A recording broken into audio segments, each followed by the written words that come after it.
This is Nice Work, and I'm Kayte Young. And I'm Alex Chambers. You know what I haven't done in a while, Alex? Yeah, what? Gone out for breakfast. I used to love to go out for breakfast. Yeah, it sure is nice. Especially at a beloved local cafe where the scent of French toast and maple syrup fills the air. And your coffee cup keeps getting filled. I can picture a place like that in almost every town I've lived. Yeah, me too. What do you picture here in Bloomington? Oh, without a question, the Runcible Spoon.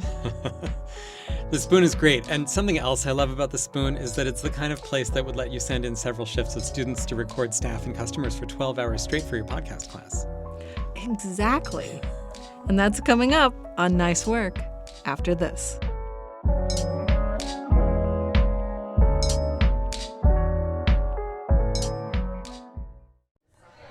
All right, hello. My name is Lily.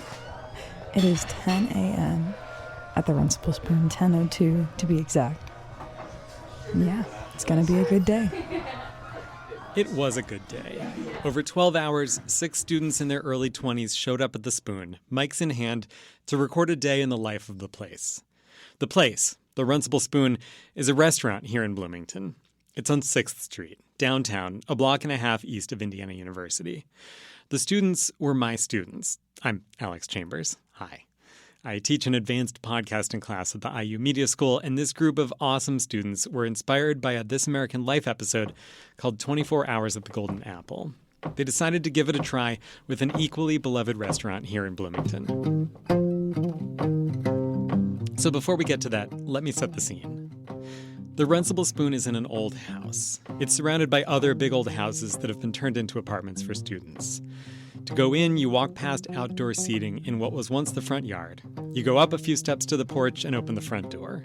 The front room is a rich orange color. It's got a couple of tables, a bookshelf, and collages and paintings of chickens on the walls. The main floor has a few rooms with more tables. You can also go down some steep stairs to the basement. It's more restaurant-y down there, all booths. So the Spoon is known as a brunch place. They've roasted their own coffee since they opened in 1976, half a century ago. And it can really get busy on weekend mornings. But it's not just brunch and coffee. There are lunch and dinner entrees and beer and wine. They're open till 10. It's a good place to hang out any time of day. Plenty of students go there, but it's the kind of place that also has serious, dedicated regulars, people who've been coming for years. The other thing about this being a local restaurant with a relaxed vibe is that it's the kind of place that's happy to have a bunch of students with microphones hanging out all day. It's a lot harder to do at IHOP. Trust me, we tried. So here we go. Lily Marks started the day. One of the first people I met was Jess. I am Jess Vale. I'm one of the managers at the Runcible Spoon. I have been here since 2007, so going on 18 years now. Jess has worked here for half her life now, and she explained why the restaurant is called the Runcible Spoon. It's named after the Edward Lear poem, The Owl and the Pussycat. You'll see little bits of like Owl and Pussycat things around the restaurant, but yeah, it's kind of based off of that poem and the Runcible Spoon being listed in that poem. And so we have a Runcible Spoon kind of hanging over here, and it just resembles a spork, but we like to think of it as the ultimate utensil. The restaurant has been around since 1976, and some customers have been around since then too. My name's Tim. Tim has been a regular here for 14 years. I asked him what gives it a nostalgic feeling. The people, the staff. That's about it.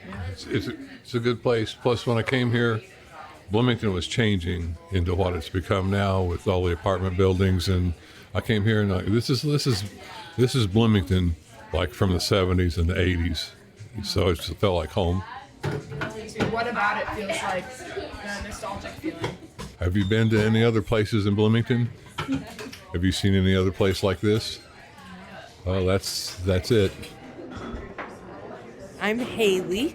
Haley has worked here for almost 10 years. She told me there used to be a bathtub in the bathroom with koi fish in it. Which I think is so wacky and cool for a restaurant to have. Unfortunately, it's gone now because, lots of college kids and it got dirty and the college kids are messy and they had to take it away. But pretty cool though. Out on the patio, a group of friends was having an emotional breakfast. I'm Jake. I'm Mike. Eliza. Eliza and I are moving from Bloomington, and we're having breakfast with an old friend. Yeah, we're moving away. We're moving. Oh my gosh, this is the last breakfast in Bloomington. The Last Supper, yes. Oh my god, where are we moving to? We're bicycling down the coast of California and then going to Mexico. Eliza and Jake have been dating for over 3 years, and their friend Mike means a lot to them. And then Mike, I met farming at his farm here in Bloomington. And we're just crying actually right now when you walked over because we're talking about how much we love Mike and how he's been a wonderful mentor, important person for us. Yeah. I'm so sorry to interrupt. Yeah, you came over here, we're already in tears. Yeah. I'm speechless. And at the same time, there's an 8th grade water polo team on the other side of the restaurant. There's a water polo tournament that you have to qualify for, and okay, well we didn't qualify, but we got the extra spot, so it's like we're the runner-up. Yeah. Apparently, water polo is a very family-oriented sport. My parents both played water polo, and my mom played at Princeton, and then my dad played, and then they met playing water polo, and then I had to play water polo. Yeah. And then my dad played, so he just kind of forced me into it. Yeah. Me too. No, but I love it. It's the best. So how would you guys describe the water polo community in one word? It's one word, dirty. Family. Family. Because we all go to each other's parties, we're all fighting and family. No. FF. The 2 Fs. All right. Clocking in for the shift at 11:01. This is Owen Koehler. Lily has already talked to a bunch of people up here upstairs, and a lot of the staff already. I think I'm going to go downstairs because she said she hasn't hit a bunch of people down there and check that out. If you walk straight through the Spoon, go out the back door, and go down the patio steps, there's a red walk-in cooler with a red shed to its right. There's a chair next to the fridge and an old bird bath they use as an ashtray next to the shed. Some of the staff were telling me about Bob Johnson, a manager who makes the team feel more like a family. But he's more of an annoying uncle than a dad. Come here, Bob. Come on. This is the man of not just the hour, the man of a lifetime. Of the moment. The man of the moment. Every moment. He's worked at the Spoon for a while. I asked him what was the craziest thing that ever happened to him at the Spoon. I died. Look. Are you serious? Well, my heart stopped and I quit breathing, yeah. When? A couple years ago. Bob is smiling and smoking a cigarette, unfazed at the thought of dying. I wasn't feeling good. I just need to rest. I went in the office. A few minutes later, I guess I was passed out. I woke up, I was being drug out by 2 EMTs. They attached these 2 wires to me. From here all the way there, every time your heart beats, they shocked me. This one guy goes to his buddy, he's like, I don't think it's working. I think we need to take it up a notch or 2. And I'm like, no, you don't. No. No. Yeah, it was hurting. All I could think was, hurry up and get to the hospital so you quit shocking my ass. He went back to the hospital 6 months later for a check-in. It's like, it says here, you died on the table. I'm like, dude, bedside manners. He didn't see the light, but he saw something beautiful. I remember all of a sudden I felt really good, and I was standing on the edge of a shore. I had little black pebbles all over this beach, and I was just watching the waves lap up over the rocks. Chilango came out to Table 69 to smoke a cig. He's been working in the kitchen since 2011, but he's got a problem with Bob, who's still wandering around Table 69. This guy won't let me quit. He just won't fire me. I don't know what else to do. You don't like it here? I don't like him. I like it here. I just don't like Bob. Chil is a nutty guy, and he loves our project. We're a project, dog. We're a project. What? No, man. We don't want no. I talked to 3 grad students while they paid their check that had an eventful breakfast. I just had a full meal. I had a whole hangover last night. I don't know. There's some. What's the hangover meal? What'd you get? Oh, dude. It would have been amazing if I didn't add cheese on it. Like, the cheese ruined it because it was like potatoes. And like, with potatoes, I'm like, yeah, let me go ahead and add some cheese, right? And then he's like, do you want like vegetables? And I'm like, oh yeah, of course. Not really thinking about the vegetable cheese interaction. And now I'm just trying to pick around the cheese, trying to eat my potatoes and like the broccoli and the carrots and all of that. And I didn't even get to fully enjoy my food because of the cheese. And normally I love cheese, but not on vegetables. The group continued their conversation out the door, and I went back out to table 69 and talked with Matt O'Neill, the owner. You know, like most people who were introduced to the Spoon, I was brought here by a friend and thought, well, what a weird little place, you know. Oddly enough, the service was kind of slow before I bought it, and I'd just bring all my work from my work and lay it out there, and nobody bothered me, and I'd just do all my paperwork, and I'd get my coffee about 40 minutes later. It was a nice cup of coffee that layered out perfectly, but, you know, for me, I didn't want quick service, you know. I got slow service, and it was good. I didn't realize I'd be owning it someday and running it. Let's see, I was a customer, you know, and I was retired from my old job, but it was between 9/11 and the tech wreck, I lost my savings for the most part, and then thought, oh, I got to go back to work. So Jeff was talking about selling this place, and one of the main reasons I went is he was going to sell it to somebody who's going to turn it into a pizza place, and this was my restaurant that I came to. I says, okay, well, 2 reasons. First of all, I need to do something, and secondly, my favorite restaurant was going to be turned into a pizza parlor, so I bought it. It's really, along with a few other places, what's really remaining of the deep hippie culture that was here in the 60s and 70s. And so it inherited a little bit of that. All right, this is Owen signing off. It is about 2 o'clock, and Ben is here, and he's gonna have a lot of fun with these guys with the mimosas. I am Ben Burns, and I arrived towards the end of Owen's shift. The Spoon was quiet, but I got set up right away. It wasn't too long before I met JoJo. He's a busser. Despite it being the middle of the shift, JoJo was ready to start drinking. I'm gonna drink a mimosa. After, not right now, promise. After work. maybe like 8 mimosas. Alcohol is alcohol. JoJo's blue sweater, smile, and expressive character made him very welcoming, just like the Spoon. I noticed many workers, like JoJo, interacting with each other and regulars. I spoke with the store owner, Regan, and other workers about this work environment outside at a secret section of the restaurant. I heard this is table 69. It is table 69, yeah. Yep, this is it. No table, but sometimes there's a table. Sometimes there's a table. Not this time. Is this like an inside joke amongst the workers? If you say you're going to table 69, we all know what you mean. Yeah. So it's meant to be a safe, comfortable space, but also a space where you can talk about things. Yeah. Challenge each other's ideas, have conversations. Yeah. I feel like that's how it's always been, too, since 76. Yeah. It definitely had the old school coffee vibe for a long time where there'd be weird conversations going on. Regan and her husband, Matt, were regulars themselves at the Spoon before they became owners. But we used to come here as customers a lot, leading up to about throughout the 90s for Matt, but probably 98-ish, 99 for me. The original owner wanted to sell it, and he approached us about it, and we didn't have anything to do at the moment, so we bought a restaurant. Table 69 is definitely a popular spot at the Spoon, as I later ran into Owen, Audrey, and JoJo, who was on the clock, checking out something on the ground. JoJo, what is that? Yeah, I have no idea. We were just talking about it. Like pizza crust? JoJo leans down and puts his face up next to it. Potato? What does it smell like? Potato. That's a potato. It doesn't have a smell. There's flies all over it. There was. So it looks like People definitely were curious about what I was doing. As I was walking inside, some students asked me about my audio equipment. Their names are Josie, Noah, Max, and Cooper. Cooper was really excited to be at the Spoon with friends. Hey, we're here at Runcible Spoon on a beautiful November day. And can I just say something?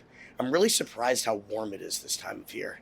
Like, usually it's really cold, but like, really we're sitting out here. You guys are interviewing us. What is that? Grapefruit juice?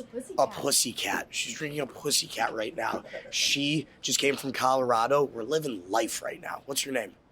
I'm Audrey Ouillette, and though I worked at the Spoon from 7 a.m. to 1 p.m., I returned at 3 o'clock and stayed until 6. The time is 2:58 p.m. and the restaurant has hit kind of a lull. There's not a lot happening, not many tables.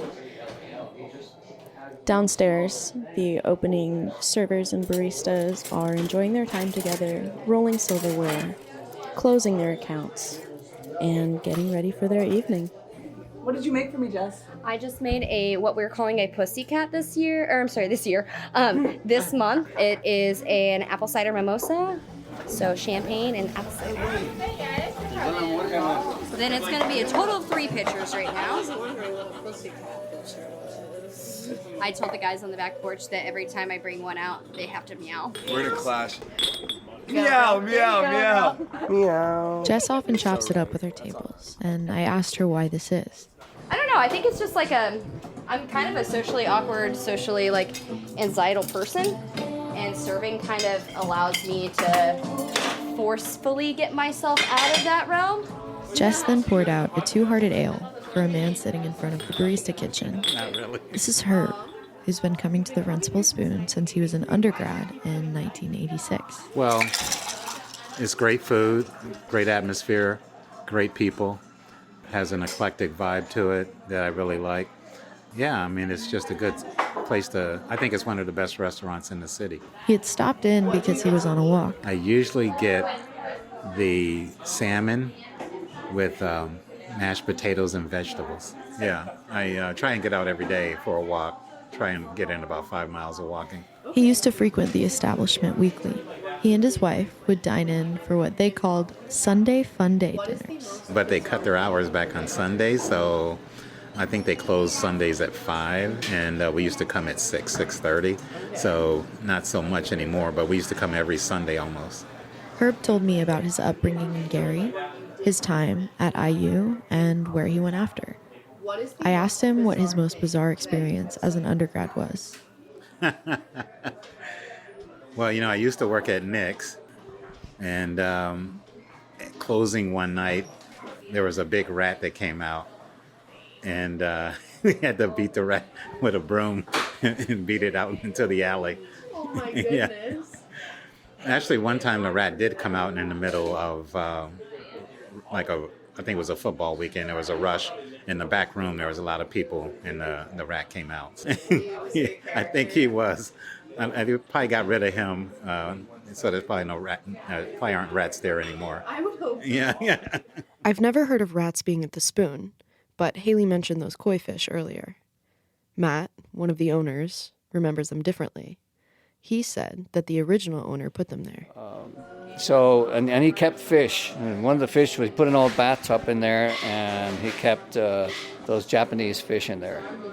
And they lived for a long, long time, very happily, but eventually they passed away. And it was too sad to just put new ones in there, so we didn't, yeah. I've heard a rumor it was a clawfoot tub. Is that what? Yeah, it was a big old clawfoot tub, and they were happy for a long time, And I know it's odd to have it in the restroom, but that's the Runcible Spoon. So is that why? Jojo Tressler, our eccentric busser from earlier, tells us that sights of unusual animals extend outside of restaurants and into the streets of Bloomington. So the other day, I'm walking home and I turn, and literally, like how close you are to me, I was face to face with a mule. I was like, "Is that a donkey?" He was like, "It's a mule." And I was like, oh my God. I was like, I don't know if I like this or not, because I feel like you're just walking around like this for attention. I don't know. And then I saw a post on Facebook about him, and he has all these like weird wild animals that he just parades around. So he's like really infamous in this Facebook group that's like animal rights. I was like, Jojo's shift ended while I was interviewing, but he had no filter with our reporters. He told Ben of a caffeine overdose off the jump. I overdosed on caffeine like 3 years ago. It was so scary. I thought I was going to die. I don't think I've ever heard that before. I had 4 bangs in one day, all within like a 3-hour span. Oh my God, it was so scary. Yeah. No, but I had a seizure. And with that, he walked away from Ben. Jojo brought some energy to Ben's otherwise quiet afternoon shift. Now it's getting toward dinner time. When a restaurant's been around this long, it can bring people back again and again, from all over the world, from poets to people who want to practice new languages or remember their own. Hello, it's Clara. Clara Licklider. I'm on the 5 to 8 o'clock shift.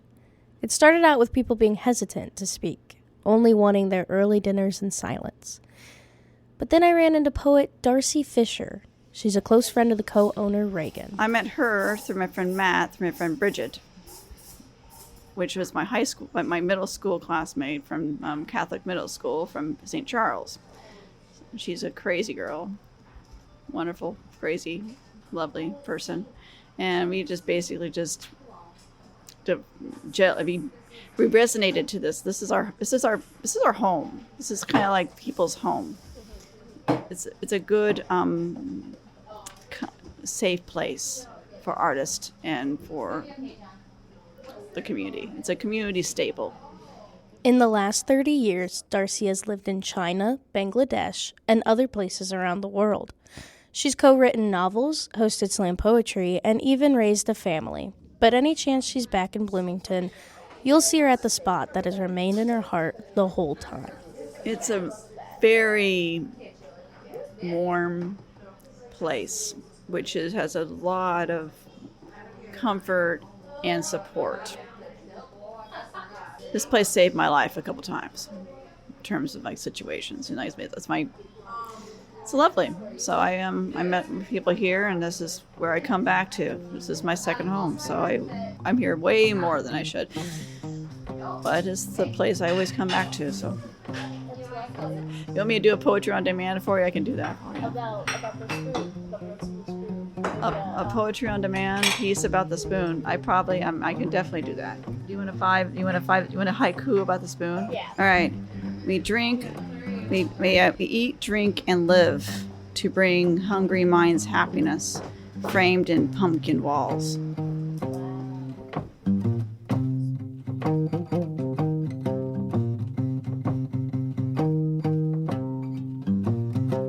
Do you want to hear some Czech jokes?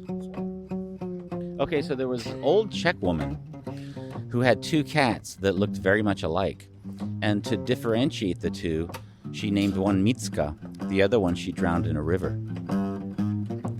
Two professors and an international student walk into a restaurant. Okay, so this is a Czech table. That's how we call it. It's basically like students and teachers from campus basically meet here every Friday to speak Czech, to practice their language, to share their knowledge, to talk about life, politics, Czech politics, whatever, Czech culture, and this is what we do. Yeah, I mean, we drink beer as part of this. The Czechs have the highest per capita beer consumption in the world, 143 liters per person per year. And so we come here to drink beer and speak Czech because... To honor the culture. To honor the culture, yeah. And boy, did we drink beer. 3 pitchers later, the stories were practically flowing right out of the glasses themselves. The sun had set during my stay at the table, but the conversation still continued to shine bright.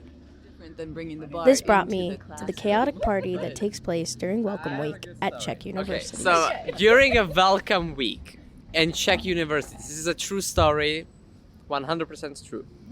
During Welcome Week, how it is Welcome Week in Czech Republic, the school will pay for a trip somewhere, like in a cottage near a lake, something.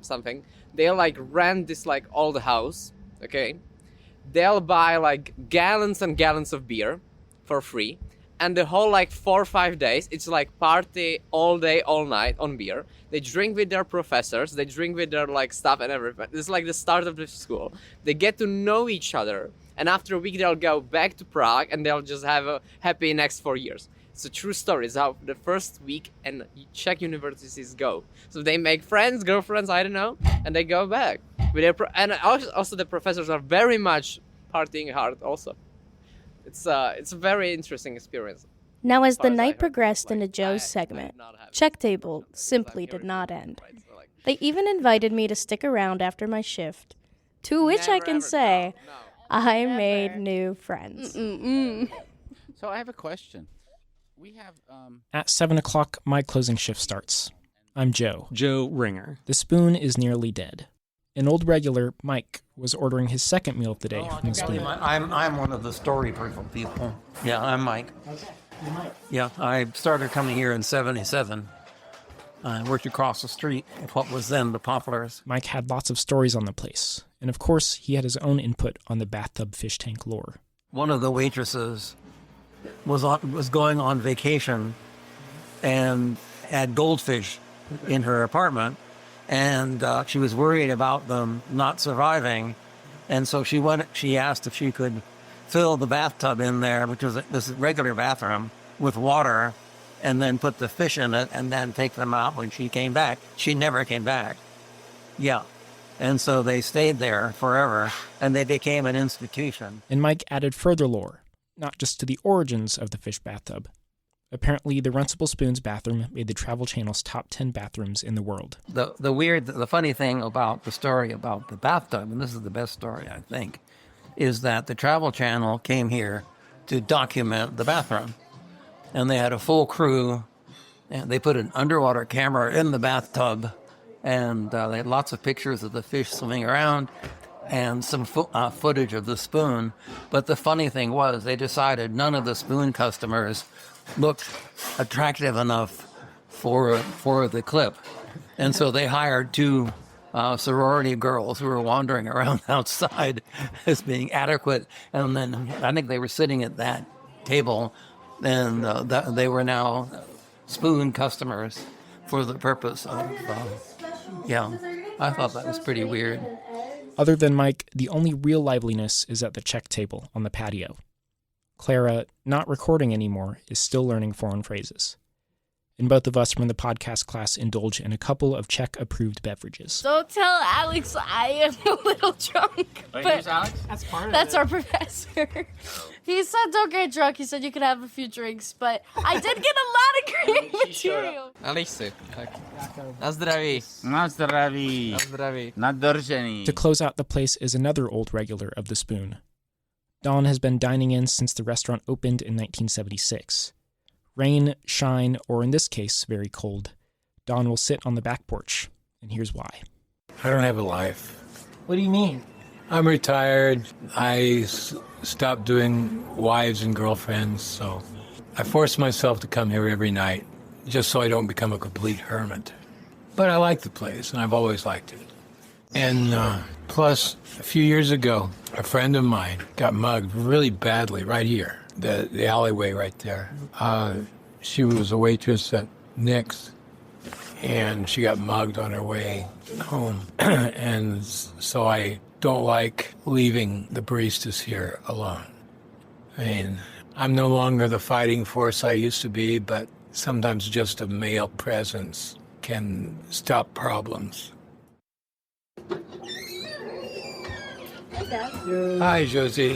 Y'all still podcasting? Yeah, a little Been bit. 12 hours? Just about that, I think, yeah. Nice. I'm gonna let my slipper out here. Do you have a coat? If you want a blanket, I have a blanket in the car. No, I have a hoodie and a flannel and then a winter coat. Oh, good. You're set. It's 10 p.m. Runcible Spoon is closing for the night. Josie, a waitress, is rolling silverware. The cooks are closing up the kitchen, and Audrey, another Spoon waitress, describes the usual vibes at the end of the shift. Usually we play the music like 10 times louder, but right now it's not playing, but usually it is. Sure. And I don't know. We just clean up, put all the coffee up. Make sure everything's ready for the morning, I guess. But I don't know, it's fun at night. Good. Yeah. It's only like us two, rather in the morning there's like 10 people here probably. Yeah, 75 million. Yeah, too many people for this tiny little room. Like any restaurant, the Runcible Spoon has a rhythm. It's packed in the morning, afternoons are quiet, maybe even quieter after dinner.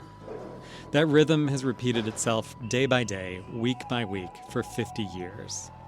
It might seem like there's no variation, but within that framework, so much can happen. Those events turn into stories, which evolve into lore. and it all emerges from the daily effort to keep a place running. Customers coming together over food, staff coming together around them, helping each other, bugging each other. It's 10 p.m. The customers are all gone, so we should probably turn up the music.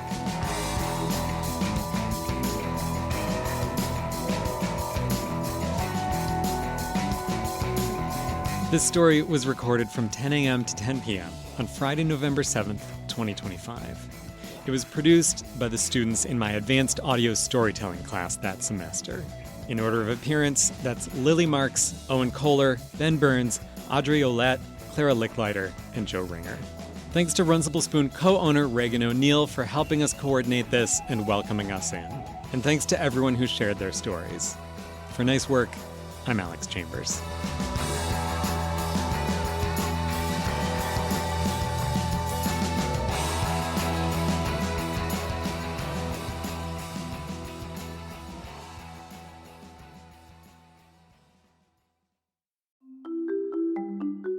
There are several gallery spaces in the McCullough building, an old schoolhouse that sits on 10th Street, and they're almost always worth checking out. Whenever I bring it up, people always seem to feel like they might, just maybe, know where it is. Wait, isn't it over there by where Lenny's used to be? No, Kate, it's actually across the street from where Yogi's used to be. It's a beautiful old brick 3-story number, clean and clearly recently renovated, with a section of brand new limestone cut right into the middle. But it still has the distinct feel of an early 20th century schoolhouse. Inside, though, the story's entirely different. Clean white walls, vaguely Scandinavian tones of wood flooring, bits and bobs of the old building peeking out in ways that feel pointedly curated. And all that museum-grade white makes sense. McCullough is a place where objects in university collections, and actually from a lot of other places for that matter, get to make the scene. Right now, they have an IU sports collection in one room, some pretty great comic book movie props in another, seance photos, and student exhibitions. In some ways, it still fulfills its original mission as a schoolhouse. It'd be tough to make a lap around McCullough and not learn a few things. To learn a few more things, I talked to Brian Woodman. He's director of McCullough and the associate director of university collections. We talked about the space, starting with the name. Margaret McCullough was the first female superintendent in Indiana. As she was approaching retirement, people didn't want her to retire, but they decided, hey, we will name a building after her. It's sort of a tribute. So it was that until the 1950s, at which point it got shut down, but then IU bought it, I think, in the 70s. And since then, it's had many lives. For a while, I think they had the Fuller Project here, which was a sort of a pop-up exhibit experimentation space. And then it was home for part of the art department. And then they gave it to us to turn into university collections at McCullough. I certainly poked around a few shows at McCullough back when it was part of the School of Art. They were these fun, loose gatherings. People would just set up tables wherever they could squeeze them in and sell their art. Some were students, some were locals, whoever, really. There was always a cooler of beer somewhere, going at bargain basement, cash-only rates. It was a scrappy, creative, communal experience. There's a lot from that period, though, that we did take inspiration from in setting up university collections at McCullough, because we liked the fact that there was a community atmosphere, that it was a place that people could come and do shows, especially students and faculty could find places to do things that they couldn't do elsewhere on campus. The nice thing is we're able to provide a lot of resources that a lot of collections or a lot of faculty or a lot of students might not otherwise have to put on shows. The building has 7 traditional galleries, each of them pretty intimate spaces. And as a result, it's kind of nice because if a faculty member or a student is wanting to work on a show here, you see the size of the space and you don't get as overwhelmed as if you went into a fine art museum and you just see a room that goes on forever. It's like, no, the rooms feel sort of manageable. The other nice thing about that is that you go from room to room and you get little pockets of different subjects. So in one room you might have athletics, in another room you might have guitars, in another room you might have, fine art. So there's a real eclecticism to what we do. We also have a media gallery where we show video content as well. And then we have rooms where faculty can teach or do research. And then we also have a multi-purpose room where we can hold events, talks, lectures, seminars, pretty much anything you want to do. So what are they doing with it all? Well, a lot, actually. So right now we actually have 2 student-curated exhibitions. They're attached to graduate classes. One of them is a curation class in the Master's in Curation program, and then the other one is a first-year seminar in the Eskenazi School program. The Eskenazi one is called Inspired by Inquiry. And for that one, the students work with the instructors and basically come up with their own pieces of art that are inspired by different items from collections around Indiana University. So the students will come talk to us at sort of the beginning of the semester. We talk about collections. They'll find an item somewhere in the university, and then they make a brand new piece that they then put into the exhibit gallery. Then the second exhibit is called Inspired by Blank, and it's from the curation program. And for that one, we've basically given the graduate students carte blanche to go and just curate a little section of the room themselves. So the room is divided up into 6 different sections, one for each of the students, and they've chosen their own area and gone and found collections items to bring together and to tell their own little micro story in the room. You learn something new in every interview, ideally. For instance, I did not know that IU had a curatorship program. Yeah, it's a master's in curation. It's only been around for a few years, but we basically can let these students come in and they'll have access to galleries that have track lighting. We have cases available, we have pedestals available, we have risers available, and we even have a preparator on staff that if we have time, we can even build something special for them so that they're not just throwing something together in a room real fast. They can actually have something that looks professional, which is a pretty good thing to be able to do when you're an early student. You can already say, I've exhibited in an actual gallery. It's amazing that these students get to rummage through the treasure trove of university collections to tell stories. But what actually is University Collections? University Collections was founded in 2018. The idea behind it was the president at the time, Michael McRobbie, realized IU has dozens and dozens of collections. At the time, I think he thought maybe 50 collections total. Once the department was started, we discovered there are actually many more collections than that, like a couple hundred collections at least. So we established McCalla basically to be a place to serve that purpose for other collections so that faculty could be using collections here for research purposes. They could be putting on their own exhibits here, showing their creative work. Students could be working here, putting on their shows in the same vein. And then we could also be bringing together different collections from around the university to put on shows so that people can see things they've never gotten to see before. And one of the fun things is that sometimes we do a show that's all one thing. Like we have an athletics show now that's all things from the athletics department. But sometimes we do shows where we're able to take a bunch of collections and put them all under one theme in one show. So like we did one that was the science of teeth, where we had things from multiple campuses that were brought down here. We had things from university archives and from the Sage collection and from the paleontology collection and the Zoark collection. And they all get to live together in one room telling a story together. So all these disparate things come together into one. And that's a lot of fun when we get to do that. McCalla is a really flexible space that, with a little help from skilled preparators, can accommodate so many different kinds of exhibits. So how do they decide what gets put on display? So a show can come about many different ways. A lot of the times it is faculty members who approach us who say, I have an idea for a show that's in my area, or I want to actually help curate a show myself and I could use the space. And then we also work with faculty to set up things with students so that we can do classes with students who then put on the shows, like we've discussed before.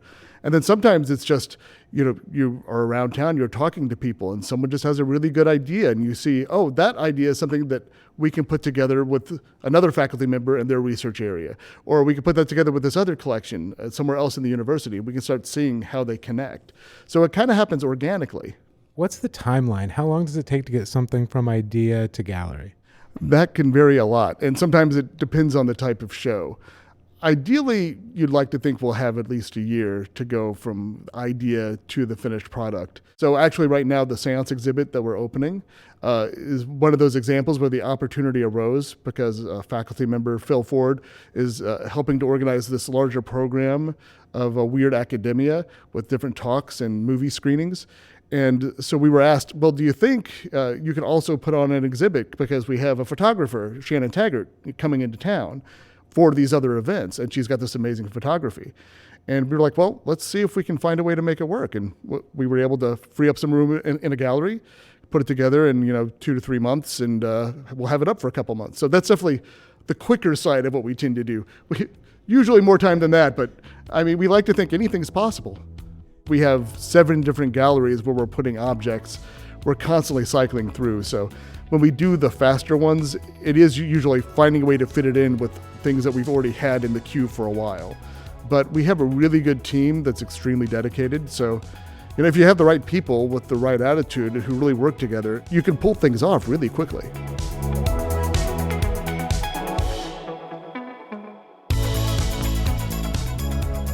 That was Brian Woodman, the director of McCullough and the associate director of University Collections.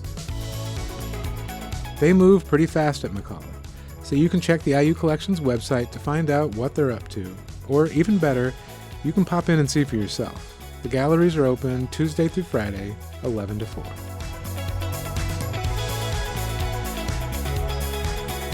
More nice work after this.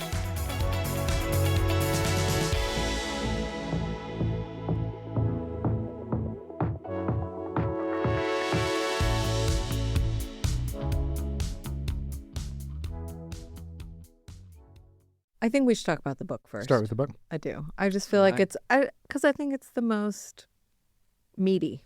Okay.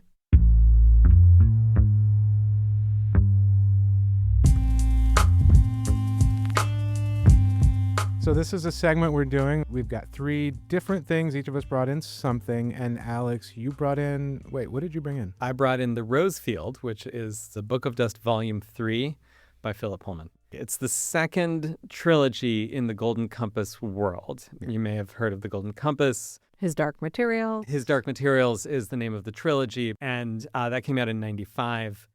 Wow. Yeah. Didn't know it was that long ago. Yeah. That book is sort of in some ways a rewriting of Paradise Lost. Like, it's dealing with a lot of really big questions about religious authority and how do we deal with that. Mm-hmm.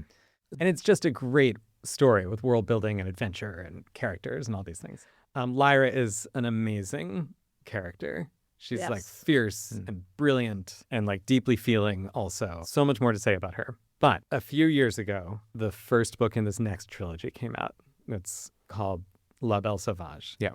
And it takes place when Lyra's a baby. So it's mostly about the adults and young people at the time, young people, and then, the people around her. But then, interestingly, the second book in the trilogy, which is called The Secret Commonwealth, jumps 20 years. What I'm curious about, and I don't know if this gives stuff away, why did he choose to go before and then jump after? How is he linking La Belle Sauvage to this as it travels through the time of the original His Dark Materials trilogy? Because I think one could make a case for there's a backstory to be told about Lyra as a baby and sort of the world around her. There's a bigger question about kind of the world that he's exploring in this one. And it's set in the same world, of course, but he's thinking about different questions. Mm-hmm. He's thinking a lot more about political power. I think what's really interesting about it is, so yes, there's this almost kind of fascistic power taking control and really trying to stamp out any sort of resistance. And I hope it's not revealing too much, but the question of imagination becomes really important for the characters. In The Secret Commonwealth, there's a couple of books that have been written that feel a little bit like Richard Dawkins, this very kind of anti-spiritual kind of book. And Lyra is very convinced by it too. But then she has to grapple with the fact that she's trying to figure out how to relate to imagination. And structurally, it becomes a form of resistance.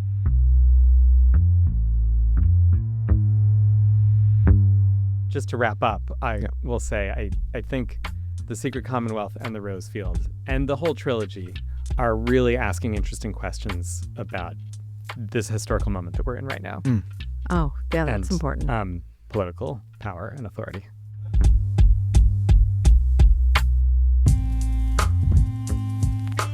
Well, I mean, this may be nostalgia for nostalgia, but I started watching Mad Men recently. Yeah. For the first time. I'd never watched it before. I really thought it was going to be all about mid-century style, and it was going to be really slick and maybe funny and maybe sharp and biting wit and stuff like that. But I didn't know that Don Draper was such a character with a hidden past. He doesn't believe in the stuff he does. He thinks it's vile, it seems to me, in terms of what he does for a living. Right. And the whole duping the masses through advertising. and yet he's really good at it. But it's also just like he doesn't seem to believe in any of the American dream. He doesn't believe in wife and family and kind of the place of women in this moment, really early 60s, maybe late 50s. I'm not sure exactly when it starts. 60s, but yeah. And so it's this, there's some kind of notions of liberation, and, you know, the women get on birth control immediately when they join this firm. But yeah, it's in every scene. Women are being objectified and humiliated. And then there's also these moments of like strength and power and agency. And I just feel like it's much more about that than I thought it was going to be. And also much more about all of these different versions of masculinity being played out in this office. Mm-hmm. Between bosses and the underlings and everybody trying to vie to outdo each other. And I do think the gender power dynamics are interesting because there are two characters that employ them in different ways. One is she's creative and she's smart and she's determined and she's hardworking and she's just almost convinced that she can actually get over all this stuff by doing that way.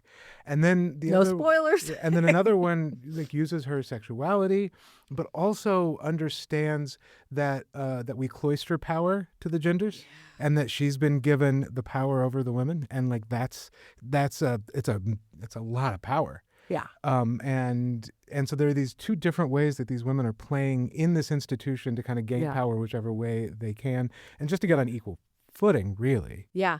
And I just like the complexity of the characters. At first I thought, okay, I know who she is. I know what kind of role this is going to be. And then it's not. It's not just a bunch of catty women going at each other. No.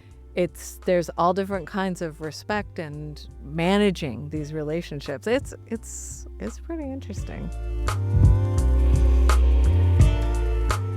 So you've also got something. You've got a thing. I've got a thing. It is a series of a podcast called Articles of Interest, which is all about fashion and its impact on culture and society. And it's by Avery Trufelman, who is amazing. And what she does this time is tackles gear. And that's outdoor gear. Ooh. And very quickly finds that you really can't talk about it without talking about its relationship to the military and military clothing. Wow. Yeah. And so there's a lot there, and she unpacks a lot across 6 episodes. But in the late 19th century, the American military jumped in with outdoor outfitters to kind of start designing what we think of now as sort of classic American military apparel. And they have been sort of this back and forth machine that have fed off each other right up until today. And not just in terms of style, but in terms of like technology and materials. The build, the materials, the quality, the style, and military style influences civilian style, and outdoor tech bleeds its way into military applications. And so it's a really permeable, like it's hard to even draw distinctions sometimes. One of the things she points out is special services. Operators, like not just Marines, but like SEAL Team 6 and stuff, they don't have to wear the standard uniform that everyone else does. They can buy their own gear, and they almost exclusively go to high-end outdoor retailers for that gear. And the sort of how all this hiking look got into the military and then back out of the military into the civilian world, and that it's just been this sort of constant interplay. Interesting. Yeah, wow. The one thing that really kind of blew my mind is that Banana Republic started by modifying old Navy surplus, Army surplus stuff. And then they had to start designing their own clothes when they started running through all the stocks of old military gear that they could find. Yeah. Yeah, so it's really good. It's really revealing. And there's a bunch of things that you might expect to hear, but I heard so many things, little tidbits that I just thought, well, that's really nice to know.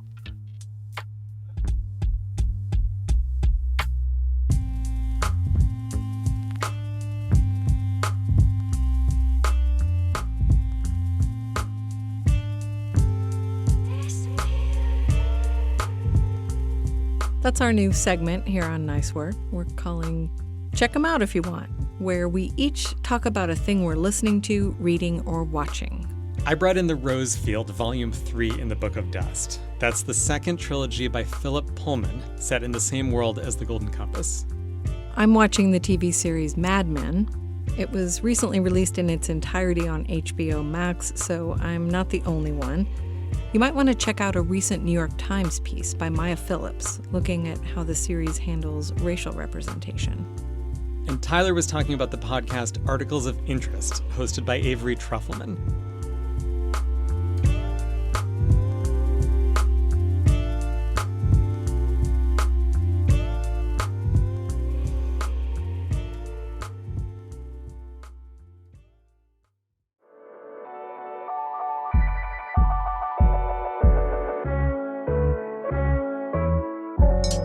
That's it for the show this week. I'm Kayte Young, and you've been listening to Nice Work, a production of WFIU, WTIU, and Indiana Public Media. Find us at ipm.org.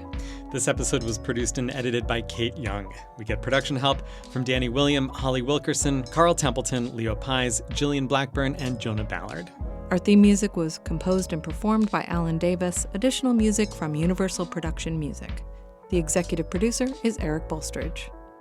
Thanks for listening, and we'll see you next week. Nice work, Kate. Nice work, Alex.